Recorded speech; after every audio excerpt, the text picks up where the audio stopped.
What better place to share my 20 tips for coping with loneliness on a solo camper van road trip than in my forest in Deep Cove, North Vancouver. At the end of this video, we get to the Deep Cove Panorama Park inlet, and there's a woman swimming solo in the ocean through the ice and snow.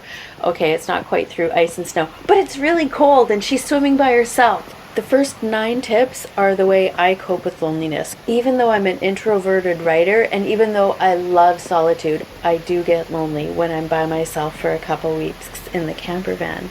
The 10th tip is a roundup of 10 other tips from other women who are experienced camper van or RV road trip travelers. And they have some really good ideas that I've never even thought of. Tip number 1. Learn whether you're an introvert or an extrovert. Introverted campervan travelers will experience fewer and less intense bouts of loneliness than extroverts. Introverts crave solitude. They love spending time alone. Extroverts, on the other hand, gain energy from being around people. Extroverted campervanners prefer parking in big campgrounds, meeting fellow road trippers, and gathering for group events. Are you an introvert or an extrovert?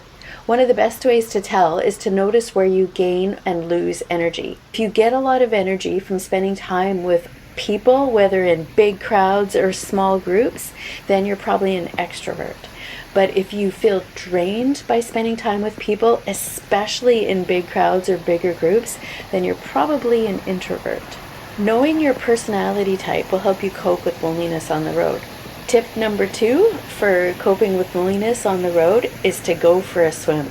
My favorite way to cope is to join an aquafit class at a local pool or community center. My camper van doesn't have a shower, thank goodness for baby wipes. It took me 6 months of road trips to figure out that going swimming or taking an aquasize class is a fantastic way to not just interact with others, but to get a free shower. Participants in aquafit or aquasize group classes, they're welcoming, they're enthusiastic, and they're having a good time. And the aquafit instructors are a hoot. Tip number 3, not my favorite tip, travel with a dog, cat, or a parrot, or some kind of an animal. We have 2 dogs that have never been in my camper van. I don't actually like traveling with animals because I worry about them being in the car for too long, or what if they have to pee, what if they're getting car sick. We've had some pretty nasty experiences with the dogs in the car, so I decided no dogs in the camper van. But I have heard other women who go on extended road trips who say they have been adopted by dogs or cats. Pets on the road aren't my cup of dog chow, but it might work for you. Tip number 4 for coping with loneliness is to weave purpose into your road trip. My camper van is also my writer's retreat. So I wrote a novel called Almost Sage about a woman who was mistakenly diagnosed with schizophrenia when she was a child. Now in her 50s, on a road trip in her camper van, she discovers she actually has synesthesia. That was my purpose for going for the first year that I had Ruby. You may not be a writer, but you can find purpose and meaning in your road trip. What this looks like depends on your unique personality, interests, resources, culture, and abilities. Maybe purpose means knitting booties for charity or volunteering online. Maybe you want to encourage other camper van women who are traveling alone by commenting on their YouTube videos or blog posts. Tip number 5 is to visit local libraries and thrift stores. My fellow book lovers and thrift store shoppers are often friendly and really eccentric, and I love eavesdropping on their conversations. When I was in Port McNeill, BC, I met a sailor at a thrift store. We talked for about 15 minutes, and she told me where her sailboat was berthed and even invited me for a tour. 2 hours later, I went back to my camper van full of awe and wonder at her amazing sailboat and adventures. Lonely on the road? Not that day. Tip number 6, let your camper van do the talking. I've often approached other road trippers if I see them outside of their camper van or RV. Camper van travelers are often willing and even eager to share their road trip secrets. People have often approached me and Ruby, my camper van. I often pop my head out of the window when people linger for a look, and I even offer a tour. Luckily, Ruby is so small that people don't have to actually enter to see all the amenities. Tip number 7 is imagine what you'd be doing if you weren't on the road. When it makes me feel lonely to be alone on the road, I imagine my life back home. What would I be doing if I weren't traveling in my camper van? The way my life was, I'd be just as lonely. Maybe lonelier because I wouldn't feel curious or interested in this new world just outside my window. When I picture what I'd be doing in my old life, I embrace the present moment with both arms, even the lonely parts. Tip number 8 is to create, write, or make something on the road. In 3 months, in April 2022, I plan to drive from Vancouver, BC to St. John's, Newfoundland. I'm going to take a meandering trip, stopping often and only driving 3 to 4 hours a day. Yep, it'll take months. And yep, I'll experience bouts of loneliness. And yes, I'll create something in my camper van so I don't get lonely on the road.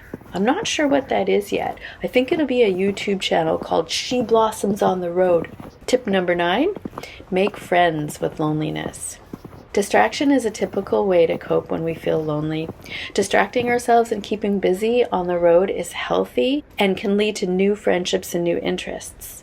However, sometimes just sitting in a wave of loneliness can be more life-giving and fulfilling than running away from it. That wave is going to keep coming back whether or not you're on the road or in the camper van of your dreams. When a wave of loneliness crashed in, I just let it wash over me. I wrote in my journal, I thought about my future and my relationships, and I made new discoveries about who I am and what I really want out of life. Loneliness can be really difficult to sit in and experience, but it can also be the best way to get to know who you are and really what you want out of life. Tip number 10 is to reach out to women's camping groups online. When I researched this question in online groups for female camper van travelers, I found 10 amazing good tips. Tip number 11 is to join a women's camping group or mixed camping groups that have weekly events. Groups like Escapees, Camper Girls, Sisters on the Fly, RVing Women. Sisters on the Fly is very event driven and most events are free. Tip number 12 is to give it time. When I first started traveling solo, I joined women's camper van groups. Now, after being alone on the road for a few years, I have the courage to go solo. I like the group camping friendships, but I prefer traveling alone. Number 13, be open to a new experience. And there's our swimmer! Every time I head out alone, it takes me a couple of days to get comfortable being by myself. You might just try a weekend to start. Bring a book, a camera, whatever helps you to interact with your surroundings or yourself. Don't force anything, just be open to new experiences. Tip number 14 is to know the difference between being lonely and being alone. They are two very different feelings. I don't feel lonely, says this camper van traveler, when I'm traveling alone on the road, and I have felt lonely when I'm traveling with others. One is solitude and the other is feeling lonely. Know the difference and you'll find your way. Tip number 15 is to embrace the freedom. The reason I go solo is to be alone. There's no drama, stress, or expectations. Tip number 16 is to stay in one campground or a spot for a while. If you stay in the same spot for a few days or weeks, you'll likely meet a few people who at least make small talk. Hello. I've been staying at this RV park for 3 months. I was lonely at first because I didn't know anyone. Now I've met most of the people in the park and have made 3 good friends. Tip number 17 for traveling solo is to consider the alternative, regret. This camper van traveler says, I was worried about feeling lonely on my first solo trip. What got me over it was knowing that I can't let my fears hold me back from traveling. If I wait for other people to travel with me, I'll be waiting forever, and that's even scarier to me. Tip number 18 for coping with loneliness on the road is not to travel alone. Instead, travel by yourself. I've been a single mother since my now adult children were preteens, and I'm an introvert, so I celebrate not having people in my space. I travel by myself rather than alone. For me, it's more empowering to say that I'm traveling by myself, not alone. Number 19 is to explore the area. I entertain myself by walking, paddling my kayak, riding my bike, going to museums and galleries. I've put 16,000 miles on my camper van traveling solo in 4 months. Tip number 20 for coping with loneliness is to read books like Solitude, A Return to the Self by Anthony Storr. This book helped me cope with loneliness in my Winnebago on a cross-America road trip. So there you have it, 20 tips for coping with loneliness in a camper van on the road. Take good care of yourself, because you are worth taking good care of. Mwah!